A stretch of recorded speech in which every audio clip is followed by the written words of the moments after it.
Perfect. सो अगर तो कोई भी ऐसा नहीं है कि जिसके कभी जो है ना, जिसकी कभी ऐसी चोट लगी हो कि जिसकी वजह से ना उसके कोई बोन फ्रैक्चर हो गई हो, का हाथ पांव टूट गया हो, सही है। सो अगर अगर तो तुम लोग ने आस पास कोई ऐसा बंदा है कि जिसके साथ तुम हॉस्पिटल गए हो, या अगर तुम खुद ही विक्टिम रह चुके हो उसके, सही है। अल्लाह के फजल करम से मेरे दोनों हाथ टूट चुके हैं, नहीं नहीं, तौबा तौबा, अल्लाह का फजल करम नहीं था, मेरी कम बख्ती थी। सो अब तो दोनों हाथ मेरे जो है फ्रैक्चर हुए थे एक दफ़ा। तो तो उसके लिए हम क्या करते हैं कि जो डॉक्टर, वो हॉस्पिटल होता है वहाँ पे हमारे पास जो है वो रेडियोलॉजी का डिपार्टमेंट होता है। तुमने शायद गौर किया हो कभी, या अगर नहीं किया हो तो जब हॉस्पिटल जाओ तो गौर करना कि रेडियोलॉजी का एक डिपार्टमेंट होता है कि जिसके अंदर तुम जाके एक्सरे स्कैनिंग, सीटी स्कैनिंग और PET scanning, right, and there are some other type of scanning जो कि वहाँ पे परफॉर्म होती है, right? So the main purpose of these scanning is to study the internal structure. In some of the cases, the autonomy of the body, the anatomy of the body, sorry, कि तुम्हारा जो structure है, तुम्हारी जो bones है अंदर, वो कहाँ पे फ्रैक्चर हुई हुई है, अगर अगर कोई हो गई है तो, सही है। सो उसके लिए जो है वी यूज एक्सरे, सही है, and CT scan, x-ray and CT scan. Okay, so basically these are the two medical technique that we use to see the internal structure of the body. Okay, so show the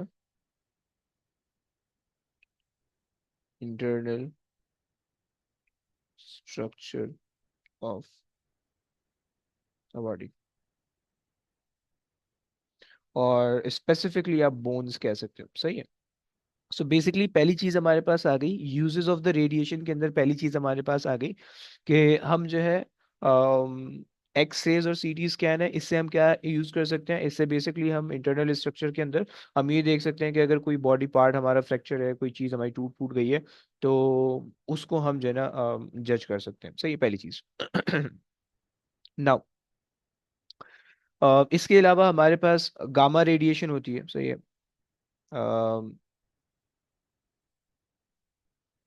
gamma rays, okay. सो जो gamma rays होती हैं, ये basically हम क्या करते हैं, ये हमारे लिए हेल्पफुल होती हैं, सही है। जो हमारे कैंसर सेल्स होते हैं, या हमारे जो जो इन्फेक्शन होता है बॉडी के अंदर, उनकी डिटेक्शन के अंदर काफ़ी हेल्पफुल होती हैं, सही है। तुम यहाँ पे देख पा रहे हो इस पिक्चर के अंदर भी, तुम्हें जो है वो यहाँ पे एक एक सॉर्ट ऑफ एक हिस्से की पिक्चर है कि जिसके अंदर तुम्हें ये शो हो रहा है कि तुम्हारे पास जो है किस तरह से वो यूज हो रही है, राइट। सो बेसिकली अगर मैं तुम्हें इस पिक्चर को थोड़ा सा एलैबोरेट करूं, सो हमारे पास ना ये एक ह्यूमन, और तुम्हें दिख रहा है कि स्कल है, पूरा सर है, राइट, और यहाँ पे जो है ना एक छोटा सा इन्फेक्शन आपको दिख रहा है, राइट। अब गामा रेडिएशन जो है वो आप बॉडी के थ्रू पास कर रहे हो, राइट। बेसिकली गामा रेडिएशन जो है ना, गामा रेस आप इंजेक्ट कर देते हो बॉडी के अंदर। तुम जब A2 के अंदर आओगे ना, ए लेवल्स के अंदर, तो तुम वहाँ पे ये सब चीज़ें पढ़ने वाले हो, सही है, कि गामा रेडिएशन से हम किस तरह से जो है मेडिकल स्कैनिंग करते हैं, सही है। सो तो बेसिकली क्या होता है कि जो जो पॉइंट तुम्हारा इन्फेक्शन वाला पॉइंट होता है ना, ये कैंसर वाला पॉइंट होता है, वहां से गामा रेडिएशन बॉडी से एमिट होनी शुरू होती है, ओके। सो अब इस केस के अंदर ये जो है वो ये जो है ना तुम्हारा इन्फेक्शन वाला पोर्शन है, और यहाँ से जो है गामा रेडिएशन एमिट हो रही है। एंड ये आपने डिटेक्टर लगाया हुआ, ओके, और डिटेक्टर जो है वो आपकी गामा रेडिएशन जैसे जैसे आपके डिटेक्टर की तरफ आ रही है, तो डिटेक्टर डिटेक्ट कर रहा है, वो एग्जैक्ट लोकेशन आपको बता रहा है कि कहाँ पे आपका इन्फेक्शन है, ओके। सही हो गया। तो ये आपके पास जो है ना एक जो है आप इसके लिए यूज कर सकते हो, सही है, to locate and treat and treat the infection cells, सही है। तो तुम इसके लिए यूज कर सकते हो गामा रेडिएशन को, सही है। और ये जो है ना गामा रेडिएशन के लाइक मेन यूजेस हैं, सही है। इसके अलावा तुमने एक्स रेज को तुमने पढ़ा होगा कि एक्स रेज को जो है वो हम सिक्योरिटी के अंदर यूज कर रहे होते हैं, एयरपोर्ट सिक्योरिटी के अंदर जो है, जब तुम लाइक लगेज लेके जा रहे हो तो लगेज पास जब होता है तुम्हारा, तो वो बेसिकली एक्सरे के थ्रू चेक करते हैं कि तुम्हारे लगेज के अंदर कोई मेटल की चीज़ तो नहीं है, या कोई जो है वेपन तो नहीं है, वगैरह वगैरह, राइट। तो वो बेसिकली तुम इसके अंदर भी यूज होती है, राइट। बट हम यहाँ पे इन पर्टिकुलर जो है ना वो गामा रेडिएशन मेडिकल से रिलेट करें, राइट।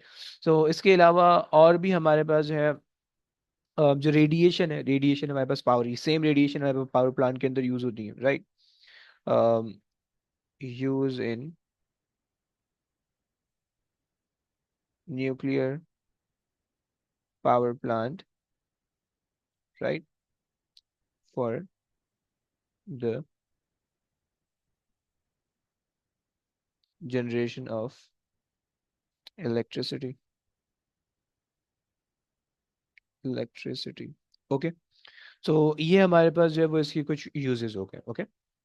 लेकिन तुम्हें ये बात पता होनी चाहिए कि ये जो गामा रेडिएशन, ये जो हमारे पास रेडियो एक्टिविटी की जो रेडिएशन आ रही है ना, ये हमारे लिए बहुत ज़्यादा यूजफुल तो है, लेकिन हम इसको डेली लाइफ में इतनी आसानी से इस्तेमाल नहीं कर सकते हैं, क्योंकि ना ये हमारे लिए बहुत ज़्यादा डेंजरस हो सकती है, ओके। मतलब ये जो है ना हमें हमें मार सकती हैं, सही है।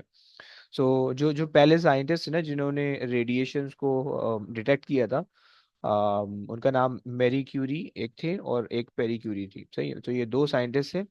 तो इन्होंने रेडिएशन को जो है ना मतलब इन्होंने रेडिएशन को डिटेक्ट तो नहीं किया था, इन्होंने रेडिएशन पे एक अच्छा खासा टाइम स्पेंड किया था उनको स्टडी उसको स्टडी करने के लिए, राइट। और at the and I think in 1935 जो है ना उनकी इन दोनों की डेथ हुई थी, ड्यू टू द, आप कह लो कि इतना ज्यादा एक्सपोजर उनकी बॉडी को हो गया था रेडिएशन के अंदर कि वो उनकी डेथ हो गई थी, राइट। उनके बाल इवेंचुअली जो है ना उनके बाल गिरना शुरू हो गए थे, एंड देन वो जो है उनकी डेथ हो गई थी, सही। सो ये अगर तो रेडिएशन आप किसी ऐसी जगह पे रह, देखो हम जैसे अपने घरों में रहते हैं ना, तो हमारे यहाँ भी रेडिएशन है, राइट। हमारी बॉडी रेडिएशन इमिट करती है। हम जो खाना खाते हैं उसके अंदर रेडिएशन होती है, राइट। हमने जो हमारे पास जो बिल्डिंग होती है, जिस घर में हम रह रहे हैं उसके अंदर रेडिएशन होती है, राइट। हमने हमने प्रीवियस क्लासेस के अंदर इनकी सोर्सेज भी देखी थी, लेट मी शो यू, ये रही, सही है। हमने ये सोर्सेज देखी थी कि तुम देख सकते हो कि जो बिल्डिंग मटेरियल और जो रॉक वगैरह होते हैं, they contribute 15% in the background radiation, right. जो खाना आप खा रहे हो तो वो तकरीबन 11% जो है वो उनकी रेडिएशन होती है, राइट।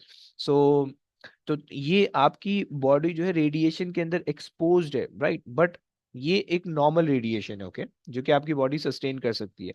लेकिन अगर तो आप जो है ना वो बहुत ज्यादा डोज रेडिएशन का आपने ले लिया, राइट, थ्रू आप कह लो कि थ्रू मेडिसिन, या आप जो है कोई लैब के अंदर ऐसा काम कर रहे हो कि जिसके अंदर जो है लैब के अंदर ऐसा काम करो कि जिसके अंदर जो है आपके पास आप कह लो कि बहुत ज़्यादा रेडिएशन है, so that will be very problematic for you, okay. So usually school lab के अंदर या वो आम लैब के अंदर जो है वो इसकी इजाज़त नहीं होती है कि आप जो है ना वो लाइक रेडियो एक्टिविटी या रेडियो एक्टिव सोर्सेज आप इतनी आसानी से यूज़ कर सको, ओके। सो अदरवाइज जो है ना जो रेडियो एक्टिविटी की जो प्रॉब्लम्स होती हैं, वो मैं कुछ प्रॉब्लम यहाँ पे लिखवा देता हूँ,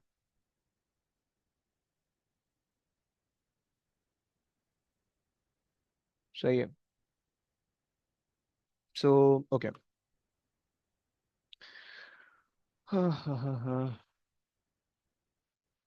नाउ सम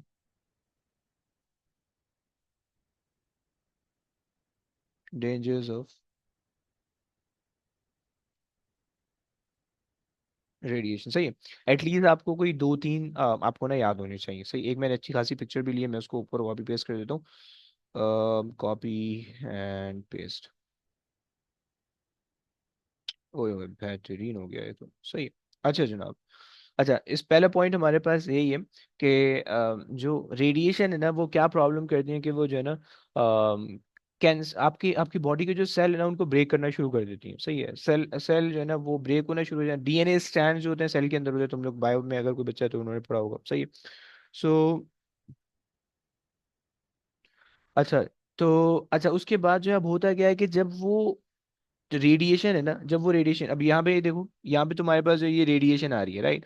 अब ये जो डीएनए स्ट्रैंड है, रेडिएशन इसको ब्रेक करती हुई जा रही है, राइट। हमारे सिलेबस में बहुत ज्यादा डिटेल नहीं है, you just need to remember that कि रेडिएशन जो है वो सेल को, सेल की डेथ का कॉज बन जाती है, ओके।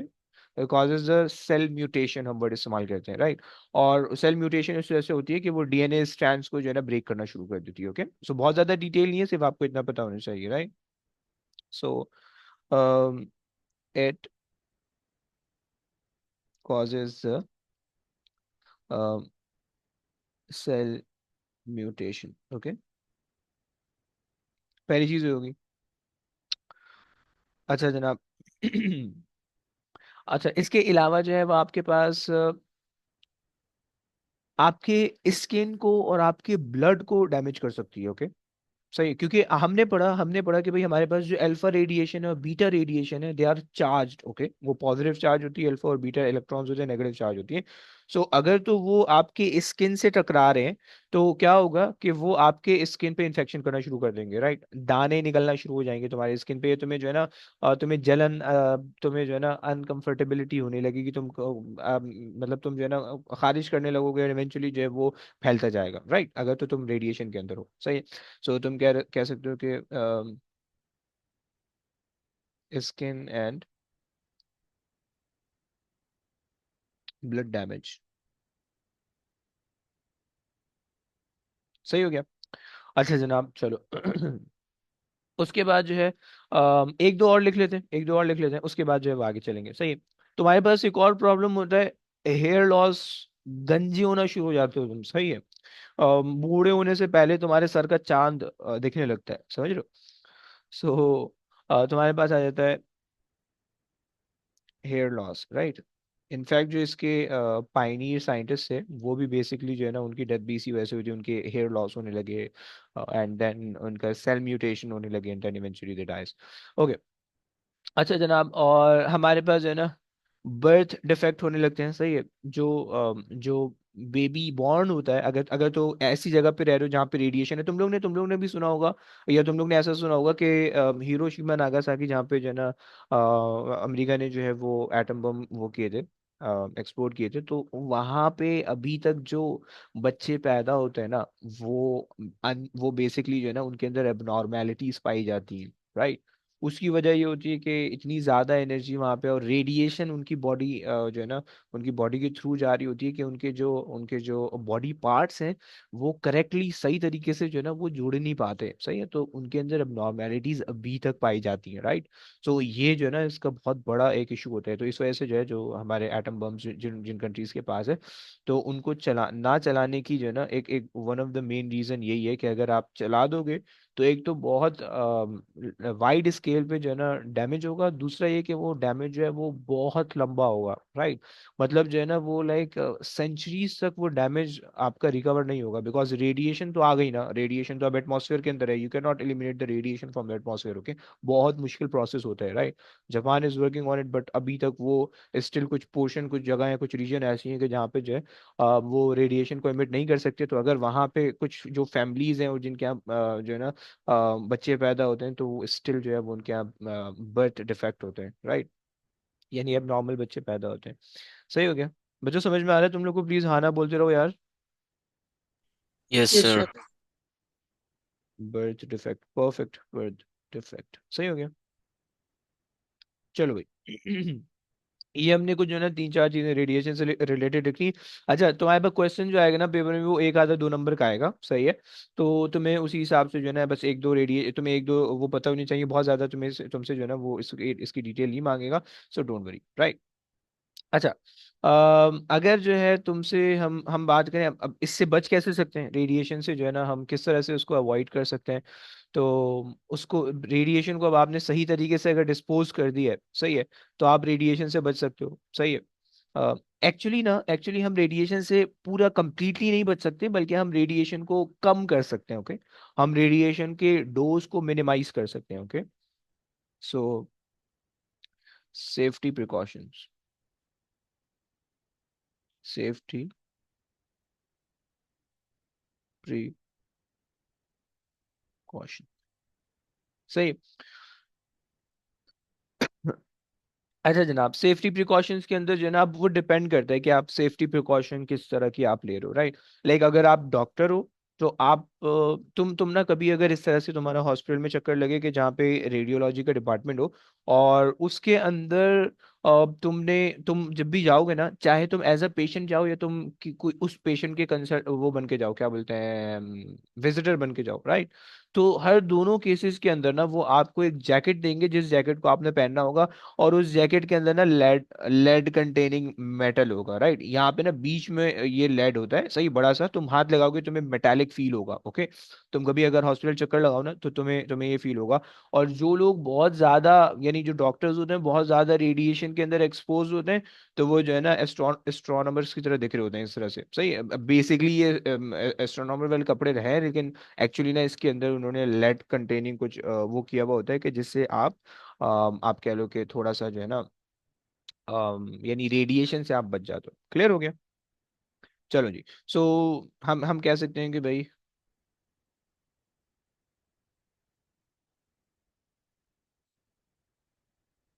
यूज प्रोटेक्टिव, से एक मिनट देना प्लीज।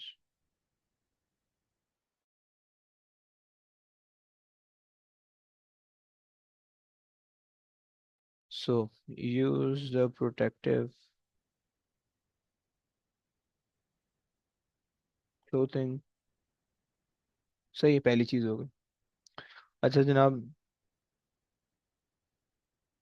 दूसरी चीज, अब आपको ये पता चल गया कि भाई प्रोटेक्टिव क्लोथिंग आपने कर ली है, सही है, आपने रेडिएशन यूज कर ली, लेकिन कभी कभार ना प्रॉब्लम ये आता है कि आपके पास जो है ना, मतलब जो जो रेडियो एक्टिव सोर्स है, जब आपने उसको इस्तेमाल कर लिया है, तो उसके बाद वो जो रेडियो एक्टिव सोर्स है, अब आपको उसको कहीं ना कहीं तो रखना होगा ना, कहीं ना कहीं तो फेंकना होगा, सही। या जो लैब होती हैं, उन लैब के अंदर, मतलब जो रेडियोलॉजी के डिपार्टमेंट के अंदर जो लैब होती हैं, उन लैब के अंदर भी जो रेडियो एक्टिव सोर्स होती हैं, वो भी तो कहीं ना कहीं रखी होंगी ना।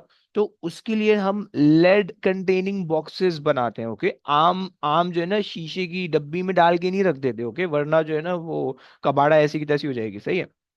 सो हम यहाँ पे यूज करते हैं, use lead containing boxes,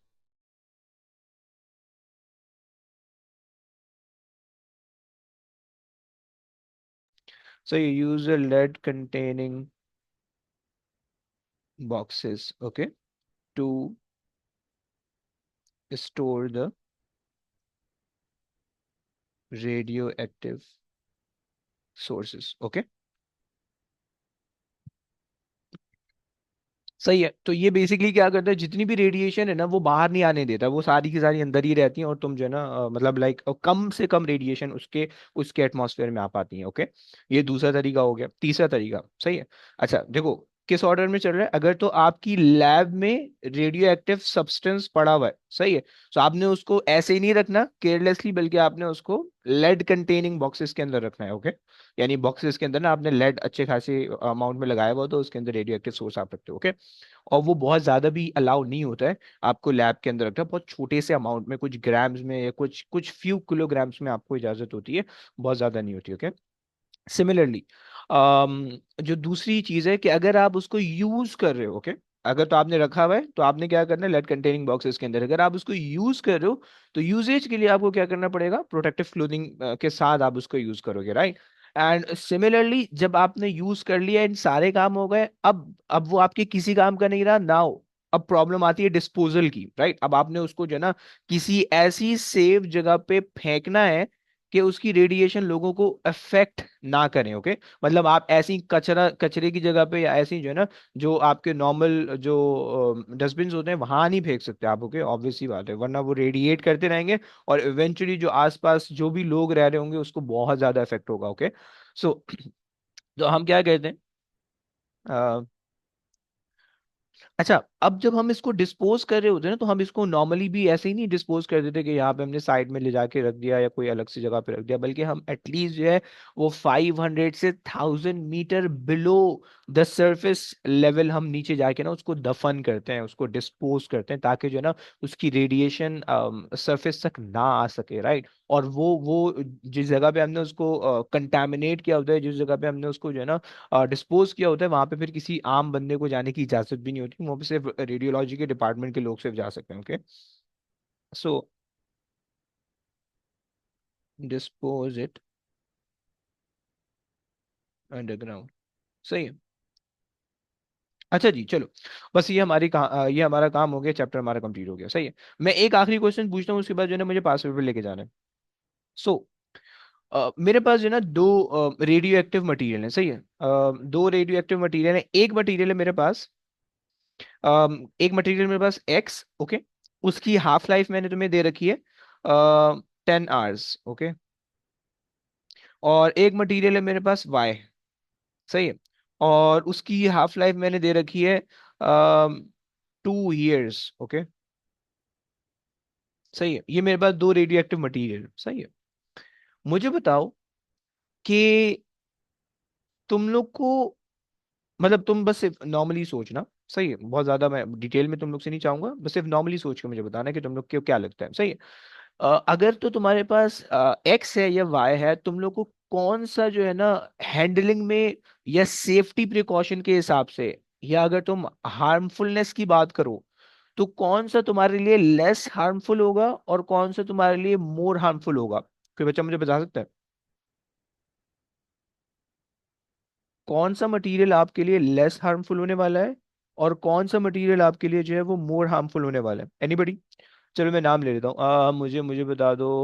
Fahad से पूछते हैं। फहद भाई थोड़ा सा बताएगा प्लीज कि क्या आपके ख्याल में होगा?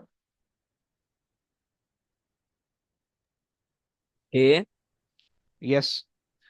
तो आपके ख्याल में एक्स को जो है ना एक्स के लिए सेफ्टी प्रिकॉशन आसान होगी या वाई के लिए? आ, एक्स के लिए। एक्स के लिए, क्यों भाई? क्योंकि सिर्फ 10 आवर है, तो उससे क्या होगा? तो उससे कम रेडिएशन होगी। वेरी गुड, फाइन, चलो ओके। कम, थोड़ा सा अच्छा बोलो, बहुत अच्छा बोलो, लेकिन थोड़ा सा एक छोटी सी चीज मिस करो।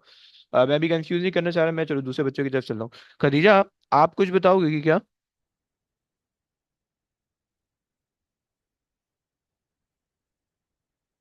यस खदीजा, आपके जहन में कोई चीज आ रही है? सर मुझे समझ नहीं आ रहा है। मतलब क्या चीजें समझ में आ रही, मतलब आपके ख्याल में ऐसा आ रहा है कि हम दोनों को अगर एक साथ ट्रीट करें तो भी कोई फर्क नहीं पड़ेगा, ऐसा? नहीं, फर्क तो पड़ेगा, फिर लेकिन चलो चलो, ओके ओके ओके। अली भाई से पूछ रहे हैं। अली ब्रो, आपके जहन में कोई आइडिया, कोई खुराफात, कोई मेरे तिगड़म ऐसी? बात से वायर ज्यादा डेंजरस होगा, क्योंकि जितना अरसा वो रुकेगा, हाँ। देर लगाएगा डिकम्पोज होने में, उतना डेंजरस होता जाएगा। Okay okay, fine. अच्छा जी, चलो और पूछें। रियाज भाई कुछ बता सकते हो प्लीज थोड़ा सा? दिमाग में तो कुछ नहीं आ रहा है। कुछ भी तुक्का लगा दो ब्रो, कुछ भी तुक्का लगा दो, कोई टेंशन नहीं है। आपका भाई है ना ब्रो। एक्स बहुत इजी होगा वो करने के लिए, डिकम्पोज करने के लिए ये। डिस्पोज डिस्पोज करने के लिए। ओके, चलो चलो, ओके। सो अच्छा, ये आप कौन कह रहा है, ये इनका नाम क्या है? सऊद नाम है भाई? मैं सही नाम प्रोनाउंस कर रहा हूँ, प्लीज बताना। सऊद, हाँ मेरे ख्याल से सही है। तो ब्रो, सऊद ब्रो, मैं ये कह रहा हूँ कि मेरे पास जो है एक्स और वाई दो मेरे पास रेडियो एक्टिव सोर्स हैं। मुझे जो है किसको डिस्पोज करना ज्यादा आसान है, कौन सा लेस हार्मफुल है, कौन सा मोर हार्मफुल है, आपको बस ये बताना है। तो आप क्या कहते हो? कुछ आपके जहन में आ रहा है कोई आइडिया?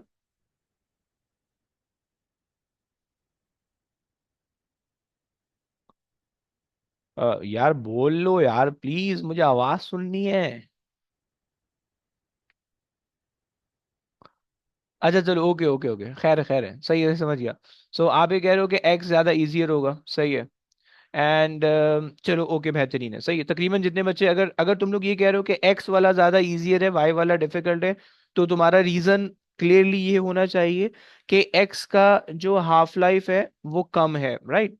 यानी जो है एक्स जो है वो एग्जैक्टली 10 आवर्स के अंदर जो है वो हाफ होगा, 20 आवर्स के अंदर मजीद हाफ होगा, 30 आवर के अंदर मजीद हाफ होगा, एंड देन वो जो है ना हाफ होते होते होते खत्म हो जाएगा, राइट, बहुत जल्दी खत्म हो जाएगा, सही है, like with in a day, with in a 2 day और विद इन अ 3 डे वो रेडियो एक्टिव सोर्स जो होगी या रेडियो एक्टिव एलिमेंट जो एक्स है वो कन्वर्ट हो गए नॉन रेडियो एक्टिव एलिमेंट बन चुका होगा, right.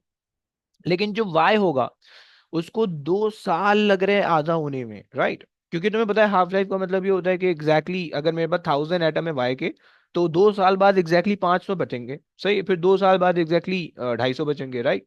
So if we have 1000 atom initially, so during the period of 2 years आपके पास 500 एटम चूंकि डिके होने वाले हैं, हाफ लाइफ का मतलब ये होता है डिके होने वाले हैं। जब डिके होंगे तो 500 रेडिएशन निकलेंगी, राइट। सो हर साल आपके पास पहले साल 500, दूसरे साल 250 रेडिएशन, तीसरे साल 125 एंड सो ऑन। तो जो है ना उसको मतलब उसको बहुत लंबा टाइम लगेगा डिके होने में, राइट, या उसको बहुत लंबा टाइम लगेगा कन्वर्ट होने में, अपने आप को जो है स्टेबल बनाने में, ओके। तो इस वजह से जो है ना वाई हमारे लिए बहुत ज्यादा जो है ना वो हार्मफुल हो सकता है, हमें उसको जो है ना प्रॉपरली डिस्पोज करना होगा, अदरवाइज जो है वो हमारे लिए इफेक्टिव जो है ना बहुत ज्यादा लाइक हार्मफुल हो सकता है, सही है। चलो भाई आ जाओ, कहानी तो हमारी यहाँ तक खत्म हो गई, रेडियो एक्टिविटी का पूरा चैप्टर हमारे पास अल्लाह के फजलो करम से निमट गया, सही है। अब हम यहाँ से आगे जो है ना थोड़े बहुत क्वेश्चन करने लगे, सही है। आ जाओ क्वेश्चन की तरफ चलते हैं। अब देखो क्वेश्चन जो है वो मैंने वैसे तो मैंने ग्रुप के ऊपर वर्कशीट भेज चुका था दोनों। मैंने एक थ्योरी वाली बनाई है और एक कैलकुलेशन वाली बनाई हुई है, बहुत ज़्यादा फारिग टाइम है मेरे पास, बेकार बैठा हुआ तो सही है। तो मैं जो है ना मैं सोच रहा हूँ कि किस तरह से जो है ना इस स्टूडेंट को तंग किया जाए, सताया जाए, सही है।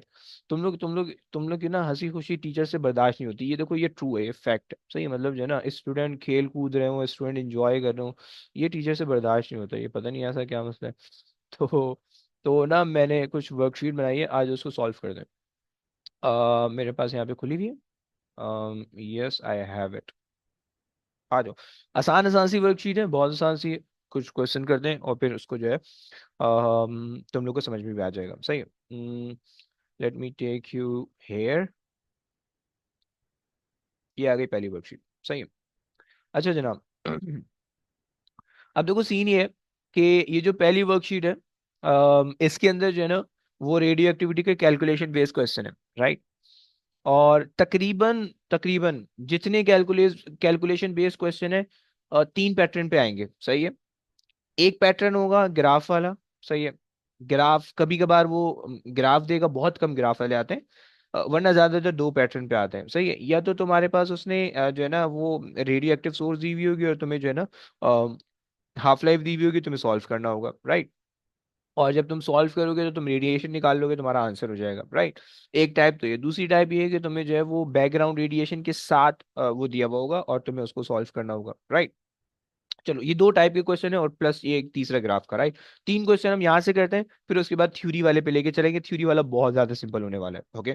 कैलकुलेशन वाला थोड़ा सा मुश्किल है, क्योंकि थोड़ी सी कैलकुलेशन है, बच्चों को अगर नहीं समझ में आती तो इस वजह से बहुत डिफिकल्ट हो जाती है, बट मुझे बताना अगर तुम लोग को नहीं समझ में आ रही हो तो, सही है। पहला क्वेश्चन हम करते हैं, ग्राफ वाला कर लें, चलो ग्राफ वाला एंड में कराता हूँ, पहले जो है ना ये कुछ रेडिएशन वाला करते हैं। हम्म, हम्म, हम्म, हम्म। अच्छा, इसमें से कुछ क्वेश्चन जो है ना वो हमने क्लास के अंदर भी किए थे, सही है। मैंने जो है ना उसकी रिकॉर्डिंग भी मैंने यूट्यूब पे अपलोड कर दी हुई है, सही है। तो अगर तुम्हें वो डिटेल वाला वर्जन देखना हो तो तुम वो डिटेल वाली चीज़ें भी देख सकते हो, ओके। और यहाँ पे मैं भी जो हूँ वो बिल्कुल सिंपल सिंपल से क्वेश्चन करवाने लगा हूँ, सही है। अम, ये कर लें, ये कर लेते हैं, ओके। अच्छा देखो याद रखना, ये जो मैंने पास पेपर दिए हुए हैं, सही है। तो इन पास पेपर को देखो सॉल्व करने का एक बहुत अच्छी ट्रिक होती है, ओके। मैंने इसके अंदर क्वेश्चन बहुत ज़्यादा है, सही है। एक आसान सी ट्रिक तुम लोगों को बता देता हूँ पास पेपर को सॉल्व करने के लिए, टॉपिकल पास पेपर है, सही है। तो जिन जिन ने ये चैप्टर पूरा पढ़ लिया मेरे साथ, सही है, और अगर जिन्होंने अभी नए ज्वाइन किया है और वो चाहते हैं इस साथ में रेयान तुम्हारे कुछ चैप्टर रह गए थे, कुछ लेक्चर रह गए थे, और अल्लाह के फजल करम से तुमने वो लेक्चर नहीं देखे होंगे, है ना रेयान? यस रेयान कुछ बोलेगा भाई? जी। है ना, नहीं देखे ना भाई? चलो, तो अगर तो नहीं देखे देन कोई मसले की बात नहीं है। और जिन लोगों ने नया ज्वाइन किया है अभी इस चैप्टर के मिड में, सही है, रियाज और उनके दोस्तों ने, तो अगर वो अगर तुम लोग चाहते हो तो मैं ये वाला चैप्टर दोबारा से मुझे मैं पढ़ा दूंगा तुम लोग को, सही है। साथ में अगर जो जो पुराने वाले बच्चे हैं, अगर उन्होंने रिपीट करना है तो वो भी कर लें, सही है। लेकिन जिन्होंने शुरू से पढ़ा हुआ है, उनको आता है। रेयान साहब आप गायब थे, रोहान, ये दो बच्चे थे कि जिन्होंने इस चैप्टर को सही से नहीं पढ़ा हुआ, सही है। तो अगर तुम लोग चाहोगे तो तुम लोग भी क्लास में आ जाना, तो हम लोग इसको रिवाइज कर लेंगे, सही है। और बाकी कहानी ये है कि आ जाओ, जिन्होंने पढ़ा हुआ है आ जाओ, क्वेश्चन करते तुम लोग के साथ मिलके, और तुम लोग को भी समझ में आ जाएगा, सही है। सो पहला क्वेश्चन जो है ना वो कौन कराएगा? खदीज से करवाते हैं। खदीज जरा प्लीज पहला क्वेश्चन कर दोगी।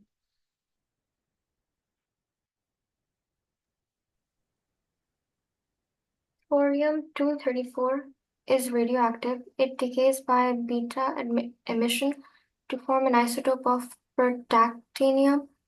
Complete the nuclide equation for this decay. हम्म। अच्छा, हमने बात की थी, अगर आपको याद हो क्लास में, कि हमने कहा था कि भाई अल्फा हमारे पास जो दिखता है वो 4,2 की उसमें फॉर्म में दिखता है। बीटा कैसे कैसे दिखता था? क्या नाम है, खदीजा, बीटा कैसे दिखता था, याद है? 0 or -1. वेरी गुड, सही है। सो हमने यहाँ पे लिख दिया 0 और -1, परफेक्ट, सही है। अब तुम ऊपर वाली चीज को ऐड करके देख लो, सही है। इसको तुम x ले लो, सही है। सो 234 इज इक्वल टू x+0, तो कितना बन जाएगा? 234 ही बन जाएगा, राइट? सही है। और नीचे वाली चीज जो है वो तुम इसको y ले लो, सो ये क्या बन जाएगा? 90 इज इक्वल टू y-1। सो 90 -1 वहाँ जाएगा, +1 हो जाएगा, 91 हो जाएगा, ओके। समझ रही हो ना? ओके, आगे आ जाओ please. A pure sample of thorium-234 emits beta particles at a count rate of 2,480 counts per second. The half-life of thorium-234 is 24 days. Calculate the count rate for the emission of beta particle from the thorium in the sample after 72 days have passed. Perfect, perfect. अच्छा bro, मुझे एक बात बताओ, क्या इसके अंदर background radiation का कोई जिक्र है? कोई इन्होंने मेंशन किया बैकग्राउंड रेडिएशन? नहीं। बैकग्राउंड रेडिएशन जब नहीं होगी तो वो क्वेश्चन सिंपल होने वाला है, ओके। ये बात मैंने आप लोगों को बताई थी, ओके। अच्छा, अब मुझे बताओ कि इस क्वेश्चन को क्या हम मैन्युअली करें या हम फॉर्मूला के थ्रू करें, या दोनों तरीके से कर लें, क्या बोलती हो? फॉर्मूला के साथ करना है। फॉर्मूला से कर लेते हैं, ओके चलो। सो फॉर्मूला हमने कहा था, काउंट रेट दिया हुआ है। So count rate is equals to initial count rate, यानी this is the count rate after 72 hours, right. And C naught is a count rate initially, जो कि वो है, एंड 1/2 इंटू एन, सही है। तो कभी एन मुझे बता सकती हूँ एन क्या होता था? Given time over half-life. Very good, given time divided by half life, सही हो गया, हाफ लाइफ। सो कितना आ रहा है?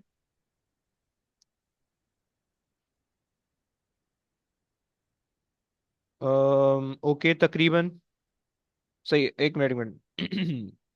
सही कह रहे हो ब्रो। गिवन टाइम आपके पास है 72 आवर्स, और हाफ लाइफ आपके पास आ जाएगी 24, सही है। सो वन ज़ा और थ्री ज़ा, सही है, थ्री आपके पास आ गया इधर, सही है। और यहाँ पे आपने रख दिया 2480, सही हो गया।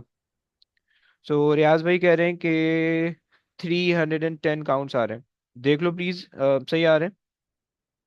रियाज ब्रो, आपने कैसे सॉल्व किया? फॉर्मूला लगाया या डिवाइड बाई टू करते चले गए?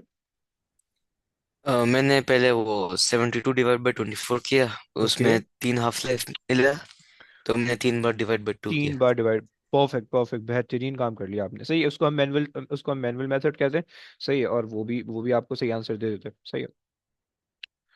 तो आ रहा है 310 आ रहा होगा मेरे ख्याल से। और तुम इसका यूनिट क्या लिखोगे? जो यूनिट क्वेश्चन के अंदर मेंशन है वही उठा के यहाँ पे लिख दो, ओके। कोई होशियारी नहीं करनी अपनी तरफ से, कोई यूनिट नहीं लिखना, ओके। चलिए, आ गया जी please. The isotope of protactinium in A is also radioactive. It decays by beta emission and has a half-life of 70 seconds. State and explain how this would affect the observed count rate for the sample in B after 72 days. हम्म। खदिया, question समझ में आता है, ये ऊपर से किया? B तो समझ आ रहा था, C इतना सही से समझ नहीं आ रहा। ओके। अबे यार, ये बदतमीजी कर रहा है, नीचे आ जा मेरे भाई, नीचे आ जा यार, ओके, ओके, फाइन। तो अच्छा, सी आपको नहीं समझ में आ रहा, ओके। अच्छा, वैसे कोई और बच्चा है कि जिसको क्वेश्चन सी की, लाइक क्वेश्चन सी की कहानी समझ में आ रही है? उन्होंने थोड़ी सी मुश्किल अंग्रेजी दी हुई है, एनीबडी? कोई ऐसा हमारे पास जो आइंस्टाइन के खानदान से ताल्लुक रखता हो, या न्यूटन अंकल उसके दादा लगते हो? कोई हमारे पास है ऐसा बच्चा?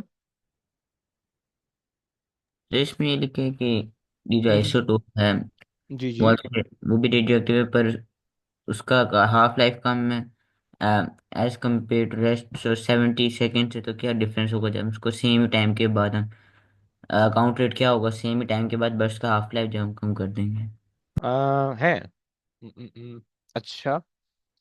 अच्छा, आप हाफ लाइफ से सोच रहे हो? ओके, एक का 72 डेज है और एक का जो है ओके ओके फाइन। और कोई और बच्चा? और कोई बच्चा हमारे पास है ऐसा? एनीबडी? रेयान भाई कुछ बोल सकते हो? रियाज, रोमैसा? सर प्रोटेक्टिनियम जो है वो जब हम्म। थोरियम माइनस वो 234 मिलेगा तो फिर जब उसका 3 10 आए फिर उसमें हम फिर प्रोटेक्टिनियम की भी हाफ लाइफ शायद उसमें ऐड करेंगे तो इससे फिर काउंट थोड़ा और कम आएगा क्योंकि उसमें फिर 70 सेकेंड वाली हाफ लाइफ ही लेंगे। अच्छा जी, तो सर अच्छा। हम्म। ये वो बैकग्राउंड बैकग्राउंड काउंटर की तरह एक्ट करेगा वो very good, protactinium. Very good, yes. लेकिन लेकिन थोड़ा सा एक्सप्लेन कर सकते हो प्लीज? वो क्योंकि ये साथ में है ना, इसलिए वो ऐसे जैसे वो बैकग्राउंड होता है ना, वो एक्सप्लेन हम्म। किया था लास्ट क्लास में, यस। वैसे ही एक्ट करेगा, लेकिन every 70 seconds will keep decreasing. Perfect. So basically ना अब होगा ये, चलो आपने बहुत अच्छा बताया और अली ने भी काफी अच्छा बताने की कोशिश की, सही है। देखो सीन ये है कि अब तुम्हारे पास जो है ना, देखो दो दो चीजें, एक तो तुम्हारे पास है थोरियम और एक तुम्हारे पास है प्रोटेक्टेनियम, सही है? सही है। सो ये तुम्हारे पास जो है ना, ये जहाँ पे तुम्हारा रिएक्शन चल रहा था, सही यहाँ पे तुम्हारे पास आ गया थोरियम और ये तुम्हारे पास आ गया प्रोटेक्टेनियम, ओके। सही है। अब ये भी तुम्हारे पास पहले तो सिर्फ थोरियम रेडिएशन इमिट कर रहा था, ओके, उस वक्त प्रोटेक्टेनियम बना ही नहीं था, राइट? फिर जब प्रोटेक्टेनियम बनना शुरू हो गया, क्योंकि प्रोटेक्टेनियम थोरियम से बन रहा है, ओके। सो जब थोरियम भी बन गया और प्रोटेक्टेनियम दोनों हो गए, तो अब ये दोनों रेडिएशन इमिट कर रहे होंगे, राइट? तो जब दोनों रेडिएशन इमिट कर रहे होंगे तो तुम्हारे पास जो डिटेक्टर है, अब डिटेक्टर अकलमंद नहीं है, बेवकूफ सा होता है डिटेक्टर, जो ना जो जो उस पर डिटेक्ट होता है वो डिटेक्ट करके दे देता है, राइट? सो डिटेक्टर पे अब दोनों की रीडिंग आ रही होंगी, राइट? सो डिटेक्टर पे तकरीबन डबल रेडिएशन जो है वो तुम्हें ऑब्जर्व होगी, क्योंकि जो आपके पास प्रोटेक्टेनियम है वो भी रेडियो एक्टिव है और वो भी रेडिएशन इमिट करेगा, और थोरियम भी रेडिएशन इमिट करेगा, सही हो गया? कदिया ब्रो, समझ रही हो? कदिया कदिया कदिया, समझ में आ रहा है? नहीं आ रहा? जी आ रहा है समझ। आ रहा है, ओके ओके। चलो। सो हमने कहा कि भाई एक मिनट। हाँ। सो हमने कहा कि भाई the प्रोटेक्टेनियम will also um, radiate, right? And its radiation will be added um, with, sorry, with the radiation of thorium, thorium, so it will give the larger value. सही हो गया? चलो, आई होप सो तुम लोग को समझ में आ गया होगा। अच्छा जनाब, चलो आसान से क्वेश्चन एक और आ गया है। And the initial count. अच्छा, अब देखो बिल्कुल सेम वही क्वेश्चन है, बिल्कुल सेम ऊपर वाला क्वेश्चन है, कोई भी चीज चेंज नहीं है, बहुत सिंपल सा क्वेश्चन, तुम लोग आराम से कर पाओगे। सही है। ये है ये बहुत टाइट क्वेश्चन है, आ जाओ ये कराते हैं, रियाज से कराते हैं। रियाज ब्रो, जरा क्वेश्चन रीड कर लोगे प्लीज मेरे लिए? Yes, sir. A radon 222 nucleus contains 86 protons and 136 neutrons. It decays by emitting a alpha particle and becomes a nucleus for an isotope of polonium. The symbol for radon gas is Rn and the symbol of polonium is Po. Write down the nuclear equation for this decay. Okay, देखो जब भी nuclear equation होगी 3 number तो आपको देगा, सही। बहुत आसान से 3 नंबर है, लाइक हंस से खेल के आ जाएंगे, सही है। अब आपको ये पता चल गया।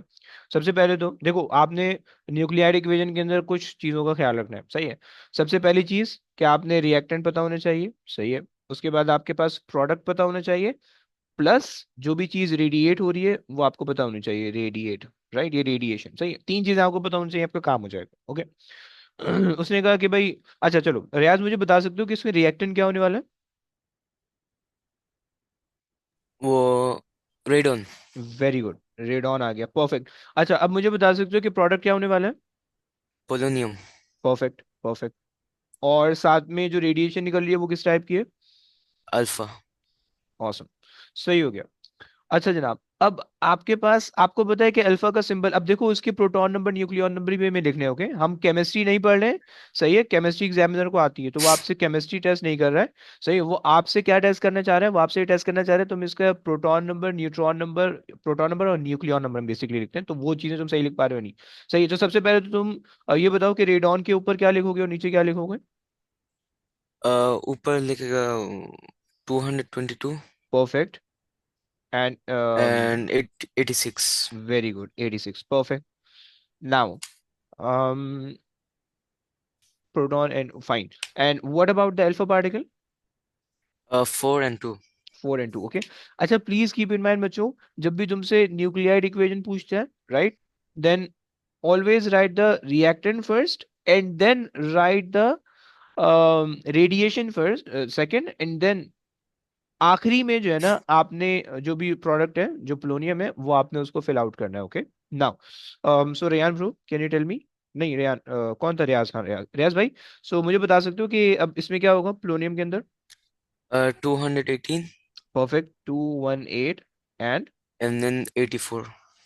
84, फाइन। आसान सा क्वेश्चन था, 3 मार्क मिल गए। आगे आ जाओ, ये क्वेश्चन है मुश्किल। चलो जरा रीड कर लो please. Carbon 14 is radioactive with a half-life of 5,700 years. An animal bone is dug up in an archaeological excavation. The quantity of carbon 14 in the bone is 25%. What it was when the bone was buried. Calculate the time that has elapsed since it was buried. हम्म, खतरनाक question आ गया। अच्छा, basically ना, ये जो मम्मियाँ वगैरह तुम हम लोग को मिलती है ना, जिनको हम फिरौन विरौन बोल रहे होते हैं, सही है। तो ये बेसिकली हम जो है ना, ये इसको हम कहते हैं carbon dating, okay. Carbon 14 dating, सही है। तो ये कार्बन 14 डेटिंग से जो है ना, हम लाइक 60,000 ईयर पीछे के जो है ना, हम स्ट्रक्चर्स पे वो कर सकते हैं, आप कह लो कि उसको एग्जामिन कर सकते हैं, सही। इसी तरीके से जो है ना, जो साइंटिस्ट थे, जो जो हम लोग डायनासोर्स के बारे में आजकल पढ़ते हैं ना, कि भाई डायनासोर्स हुआ करते थे, ऐसे होते थे, ऐसे होते थे, ऐसी ऐसी मूवियाँ बनी हुई है, जुरासिक पार्क की पूरी सीरीज बनाई हुई है। सो उसमें बेसिकली उन्होंने क्या किया था कि उनको कुछ उनकी रिमेनिंग्स मिली, राइट, डायनासोर्स की। तो उससे उन्होंने पहले तो कार्बन डेटिंग की, सही है। कार्बन डेटिंग से उन्हें ये पता चल गया कि कितने पहले जो है ना वो जो आपके पास जो डायनासोर्स होते होंगे, राइट। और उनके जो है ना, जो एनाटॉमी थी, जो उनकी हड्डियां थी, उससे उन्होंने जो उनका स्ट्रक्चर भी समवॉट ड्रॉ कर लिया, सही है। तो खैर, आ जाओ आ जाओ। अच्छा जी, तो क्या नाम था आपका? रियाज भाई, मुझे ये बात बताओगे कि हम इसको किस तरह से सॉल्व कर सकते हैं भाई? Mm, हम्म,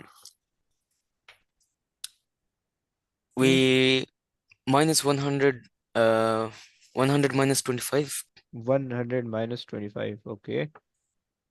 अच्छा, so और 75%. 70, ओके। तो आप ये कह रहे हो कि 75%? Yes. देखो, हम बेसिकली रिमेनिंग पे काम कर रहे होते हैं, जो डिके हुआ होता है उस पे नहीं काम कर रहे होते, ये प्लीज याद रखना, समझ लो। उसने कहा the Mm, quantity of the carbon 14 in the bone is 25% of what when it was buried, okay. So इसका मतलब है कि 25% of the radioactive carbon 14 isotope is remaining in the bones, right, right now. So you have to consider that 25%, okay. अच्छा जी, अल्लाह का कोई नेक बंदा मुझे बता रहा है 1425 ईयर्स, ओके। आते हैं भाई, आप पे भी आते हैं। ये नाम क्या है भाई आपका? ये AH करके लिखा हुआ है, फुल फॉर्म भी बताओगे please?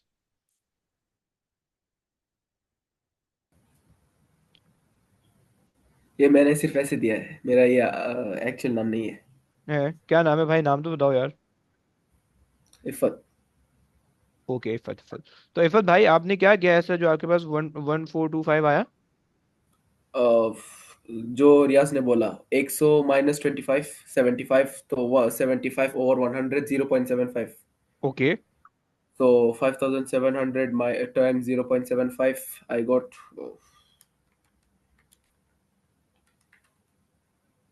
4,275, and then 5,700 minus 4,275, I got 1,425 years. Okay, so you got 1425 years.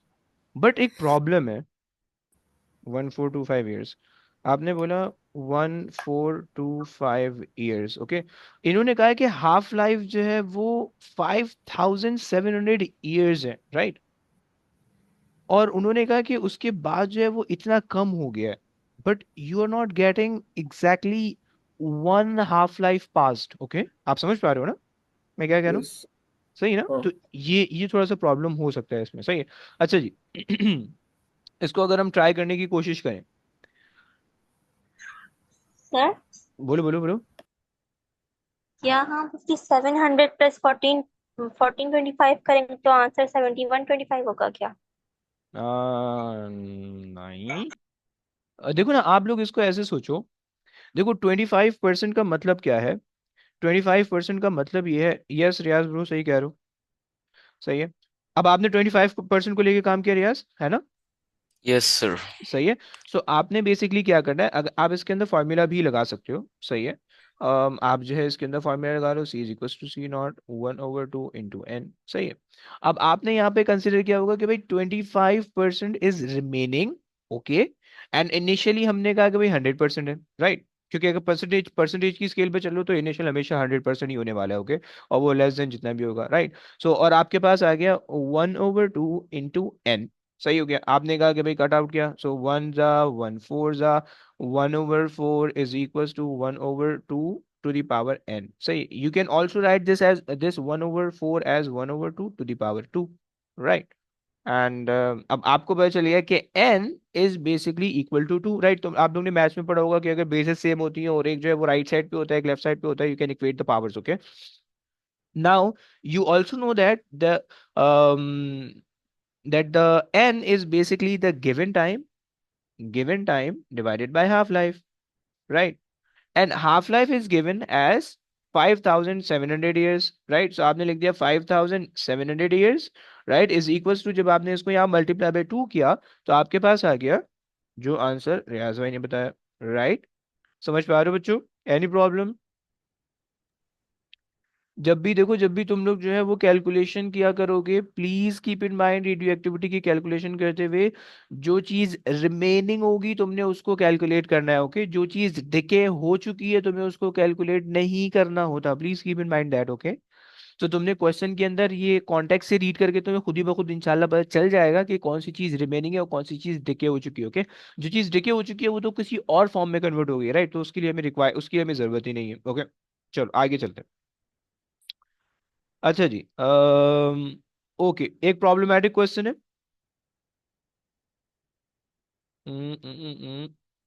अच्छा ये बहुत सिंपल सा ये वाला part. Suggest the possible source of the, सही, आ जाओ ये वाला क्वेश्चन देख लो जरा प्लीज। एक मिनट मैं देख लेता हूँ पीछे से कहीं से कनेक्टेड तो नहीं आ रहा। ये जो पहले वाले पार्ट होते हैं ना बहुत सिंपल से, इसमें तुम्हें प्रोटॉन नंबर न्यूट्रॉन नंबर लिखने में इसमें टाइम नहीं जाया कर रहा हूँ, ओके। आ जाओ भाई, कोई है जो कराना चाहेगा या मैं किसी को पिक कर लूँ अपनी तरफ से ही? हम्म, मुझे एक काम कर लो कि मुझे करवा दे। यार मैं नाम भूल गया, इतना मुश्किल नाम था। हाँ, इफ़त भाई से करवा दें। इफ़त ब्रो सॉल्व करवा सकते हो प्लीज? ठीक है. A radiation detector is set up in a laboratory where there are no radioactive samples. On 6 separate occasions, the detector is switched on for 1 minute and the background count is recorded.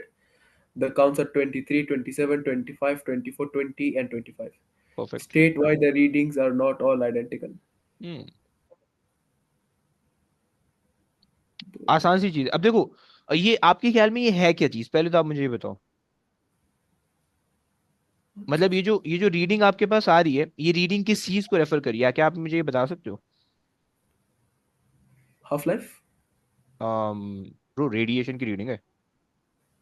Oh. देखो, एक तो reading आप देखो कि reading change नहीं हो रही, सही है। अ, यार कम ऑन, सीधा हो जाना। ओके, सो एक तो आप ये देखो कि रेडिएशन जो है वो जो रीडिंग है वो कुछ बढ़ रही है, कुछ कम हो रही है, फिर कुछ बढ़ रही है, कुछ कम हो रही है, राइट। बहुत ज्यादा चेंजेस नहीं आ रहे। क्लियर है? पहली तो ये चीज है।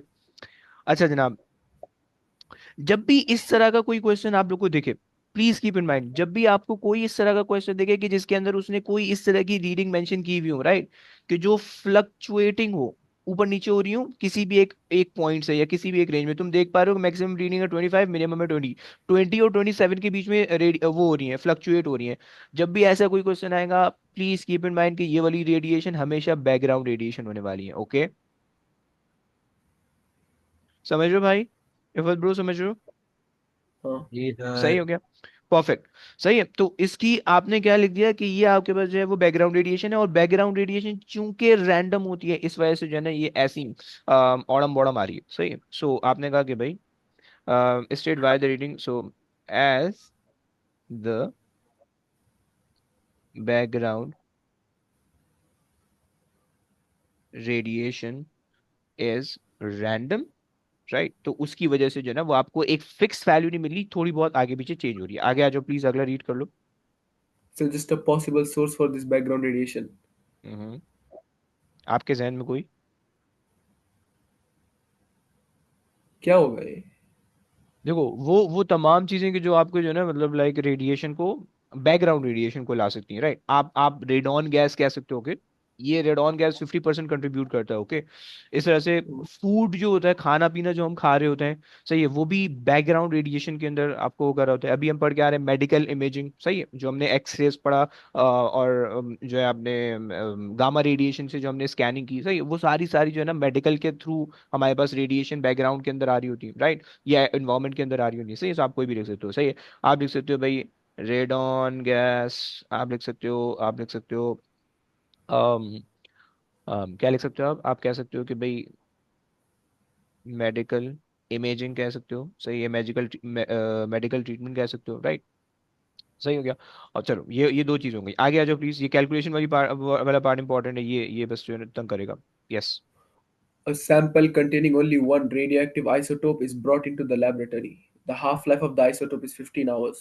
The sample is placed near to the radiation detector in this laboratory. The detector is switched on, and after 1 minute and a count of 440 is recorded. The sample is left next to the detector and the experiment is repeated 45 hours later. The detector is switched on for 1 minute. Predict the reading for the count obtained on this occasion. Huh? Okay, question समझ में आता है? Question समझ में आता है भाई? नहीं नहीं, समझ में नहीं आ रहा है. है, चलो। देखो, सीन ये है कि इन्होंने सबसे पहले तो आपको हाफ लाइफ बता दी, सही है, इसमें तो कोई प्रॉब्लम नहीं है। आपको पता है कि हाफ लाइफ जो है वो, अच्छा कैलकुलेशन आप लोगों ने की हुई है ना, राइट? यार ये इतने टाइट टाइट बच्चे हैं तो क्वेश्चन करने से पहले इनके आंसर आ रहे हैं, ओए होए। यार मैं भी खेल रहा हूँ यार, मेरे को भी तो थोड़ा मौका दो। अच्छा एक मिनट एक मिनट रुको। तो बेसिकली इन्होंने जो है ना 15 आवर्स की आपको हाफ लाइफ दी हुई है, सही है। अच्छा जी, एक चीज हो गई। दूसरी चीज आपको ये दिया हुआ है कि यहाँ पे जो ना इन्होंने थोड़ी सी एक्सप्लेनेशन की हुई है। अगर आपको नहीं भी समझ में आता, आपको बस ये चीज पता होनी चाहिए कि इनिशियल काउंट रेट आपके पास आ गया है 440 काउंट्स। ओके, यानी इनिशियल काउंट रेट C0 हमारे पास आ गया 440, सही है, 440। क्लियर हो गया? अच्छा जनाब, जब आपने 45 आवर्स बाद रिपीट किया है, सो इफत ब्रो मुझे बता सकते हो कि 15 आवर की अगर मेरे पास हाफ लाइफ है तो 45 आवर्स बाद कितनी हाफ लाइफ गुजरी होंगी? Can you tell me please? Yes.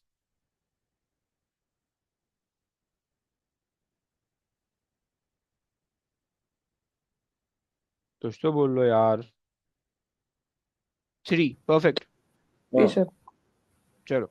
सो आपने कहा कि भाई n3 हो गई, सही है। अच्छा जी, हमारे पास इनिशियल काउंट्स है 440। मैं फॉर्मूला नहीं लगा रहा, सिंपल से हो जाएगा, राइट। लेकिन प्रॉब्लम यहाँ पे ये कि जिस लेबोरेटरी के अंदर आपने टेस्ट किया था वहां पे बैकग्राउंड रेडिएशन आ रही थी, ओके। तो अब बैकग्राउंड रेडिएशन को भी आपने कंसिडर करना है, राइट। अब मुझे बता, कोई बच्चा मुझे बता सकता है बैकग्राउंड रेडिएशन कितनी लेंगे? एनीबडी? 27। 27। क्यों भाई? रेयान क्या वजह? रियाज, सॉरी, मैक्सिमम। मैक्सिमम है बैकग्राउंड। ब्रो डिपेंड करता है, आसान तरीके इसमें ये आप मैक्सिमम या मिनिमम ना लो, बल्कि आसान तरीका है आप कोई मिडिल वैल्यू एवरेज। लो। हाँ, ये तो एवरेज ले लो, ये मिडिल वैल्यू ले लो, सही है। 27, 24, 27 और 20 के दरमियान 24 दिख रहा है, वो ले लो, सही है, सबसे आसान तरीका है। सही है, 24 या 3 में से कोई ले लो, या 24.5 ले लो, आसान है। सेंटर वैल्यू रखो और इवन नंबर ले लो, सही है। कैलकुलेशन में आसानी रहती है।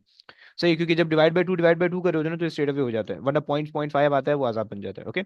सो I am considering the background radiation as 24, okay.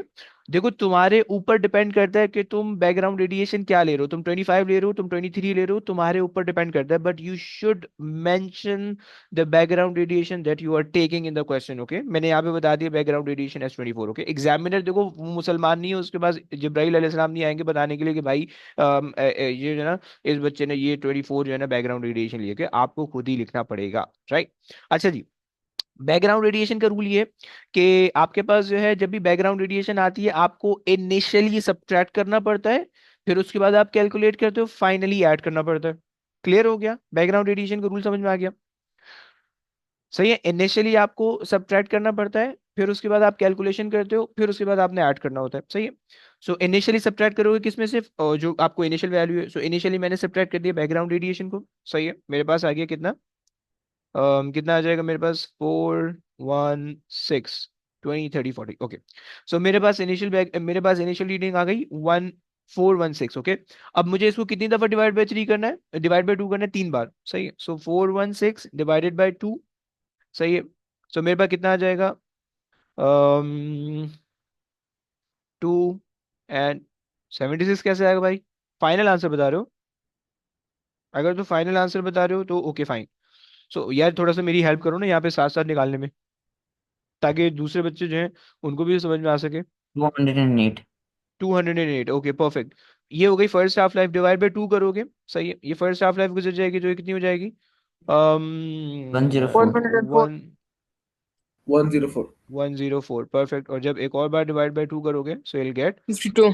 52, okay. अब ये आ गया फाइनल आंसर। आपको पता है कि बैकग्राउंड रेडिएशन के साथ क्या काम करते हैं? इनिशियली सब्ट्रैक्ट करते हैं, फिर कैलकुलेशन परफॉर्म करोगे, फाइनली ऐड कर लोगे 24, राइट। तो तुम्हारे पास आ जाएगी 76, ओके। बच्चों क्लियर हो गया? Is that clear? Any problem? Any problem? No sir. सही हो गया, नो सर। Very good. देखो क्वेश्चन के अंदर उसने आंसर की रेंज दी हुई होती है, किसी का 75 आएगा वो भी एक्सेप्ट कर लेगा, किसी का 78 आएगा वो भी एक्सेप्ट कर लेगा, डिपेंडिंग अपॉन तुमने बैकग्राउंड रेडिएशन क्या ली है, ओके। तो प्लीज कीप इन माइंड ये बैकग्राउंड रेडिएशन जब भी इस तरह से फ्लक्चुएटिंग देगा, आपको रीजन पता होनी चाहिए that the background radiations are random, so that is why they fluctuate, okay.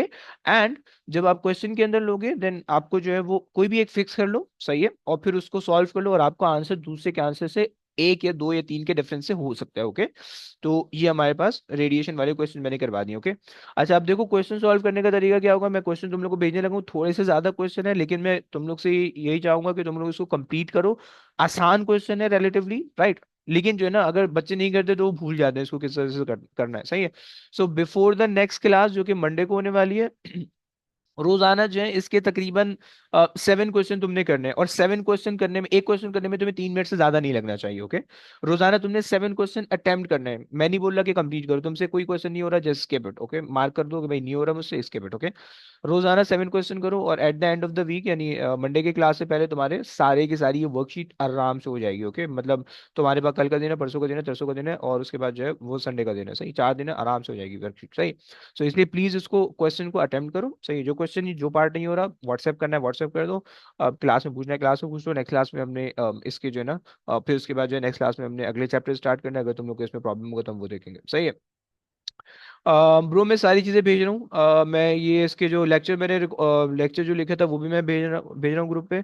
और जो वर्कशीट हमने करी है ये भी सारी चीज़ें भेज रहा हूँ, डोंट वरी। सारे मवाद जो है वो आपको प्रोवाइड कर दिए जाएंगे, बस मुझे जो है ना थोड़ी देर का टाइम दे दो, एक क्लास और है उसके बाद मैं भेजूंगा, सही है। सो बच्चों आज की क्लास फिर यही तक हम रखते हैं, सही है। और इंशाल्लाह अब तुम लोग से मुलाकात होगी नेक्स्ट वीक। तो तब तक के लिए जो है ना क्वेश्चन अटेम्प्ट करो, सही है। तो उसके बाद मिलते हैं, सही है, चले। ओके गाइस, टेक केयर, अल्लाह हाफिज। अस्सलाम वालेकुम। वालेकुम अस्सलाम। अस्सलाम वालेकुम सर। वालेकुम अस्सलाम अल्लाह रहमतुल्लाहि व सर ये बरकातहू। अल्लाह वर्कशीट हाफिज। मुझे सेंड कर सकते हो प्राइवेट में? सब हो जाएगी ब्रो, सब हो जाएगी। मुझे बस थोड़ा सा टाइम दे दो, मैं क्लास के बाद भेजता हूँ, ओके, मेरी क्लास और है उसके बाद भेजता हूँ। ओके सर, अस्सलाम सर वालेकुम। आपके यूट्यूब वालेकुम। चैनल का क्या नाम था? जी सही दुआ बोलो। आपके यूट्यूब चैनल का क्या नाम था? आई हाई। मैंने यूट्यूब चैनल का नाम चेंज करके ना न्यूटन्स नोटबुक रख लिया है। और मैं जो हूँ मैंने वैसे लिंक तो भेजा हुआ है ग्रुप में, लेकिन मैं दोबारा से भेज दूँ। अभी रिसेंटली पता नहीं किसी बच्चे को मैंने भेजा था, इन भाई साहब को भेजा था। मैं भेज देता हूँ, चैनल का लिंक भेज देता हूँ, सही है। और वहां से जो है ना लेक्चर देख लेना, सही है। ये सारे लेक्चर इंशाल्लाह रिकॉर्ड, आज वाला लेक्चर जो है वो बस आज वाले एक दो लेक्चर बाकी हैं, बाकी सब हो चुके हैं रिकॉर्ड उसमें, सही है। अगर दोबारा से पढ़ना हो बता देना, अगर इस चैप्टर में कोई मसला हो दोबारा से पढ़ना हो बता देना। मुझे शायद जो है ना दूसरे बच्चों के लिए दोबारा से क्लास करनी पड़े शायद, सही है। सो मुझे बता देना। जी। अच्छा जी अल्लाह चलो हाफिज। सर, ओके, अल्लाह हाफिज। अस्सलाम वालेकुम सर। वालेकुम अस्सलाम रहमतुल्लाहि व बरकातहू।